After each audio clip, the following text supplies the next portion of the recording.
support Mark Carney's Liberals. That's up 2 points from polling conducted before the election call and is in majority government territory. Pierre Poilievre's Conservatives also climbed 2 points with 38% support. Those gains coming at the expense of the smaller parties, including the NDP, which has now dropped to 9% support. While the Liberal Party is ahead, there's still a month to go before Election Day. And this weekend, Mark Carney was keeping a low profile. Mackenzie Gray is following the Liberal campaign. Mackenzie. It's been a quiet weekend on the Liberal campaign, Jeff. Only 2 events Sunday, neither open to the media. Okay, bonjour tout le monde. Saturday, Carney also only having one small event, opening his campaign office in the Ottawa area riding of Nepean. Carney's campaign has been slower compared to Pierre Poilievre, who's had an announcement and press conference every day. But despite that, Carney has taken substantially more questions from journalists. Global News tallied it up. Carney's taken 86 questions, Poilievre only 36. And the Conservatives handpick which media organizations get each question, something no other party does. One question the Carney camp has not answered, why he seems to be sticking with a Greater Toronto Area MP who suggested people attempt to claim a Chinese bounty on a local Conservative candidate. The Liberal incumbent in Markham Unionville, Paul Chang, told a Chinese language newspaper, "To everyone here, you can claim the $1 million Hong Kong dollar bounty if you bring Conservative candidate Joe Tay to Toronto's Chinese consulate."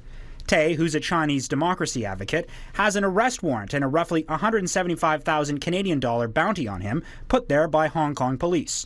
Chang apologized on social media, saying the comments were deplorable and a complete lapse of judgment. Carney's media team did not respond to questions from Global News. The Carney campaign saying Chang apologized and has been clear he will stand shoulder to shoulder with the people of Hong Kong. But the Conservatives want Chang dropped as a candidate. I find it incredible that Mark Carney would allow someone to run for his party that called for a Canadian citizen to be handed over to a foreign government. The furthest west Carney's gone so far is Ontario, Jeff, but that's expected to change this week, with the Liberals planning to go to BC and Alberta. Mackenzie Gray in Ottawa. Thanks, Mac. Conservative leader Pierre Poilievre was campaigning in Toronto. Polls suggest the Greater Toronto Area could once again prove decisive in this election. Poilievre announced another tax break, and he brushed off concerns about turmoil within the Conservative Party, pitching himself as the best choice to stand up to U.S. President Donald Trump. Our Kyle Benning is following the Conservative campaign. Kyle. Jeff, Pierre Poilievre's campaign returned to Toronto, this time announcing a plan to address investment in Canada amidst a U.S. trade war. The Conservative leader says under a Tory government, any person or business selling an asset will not have to pay capital gains tax if they reinvest in Canada.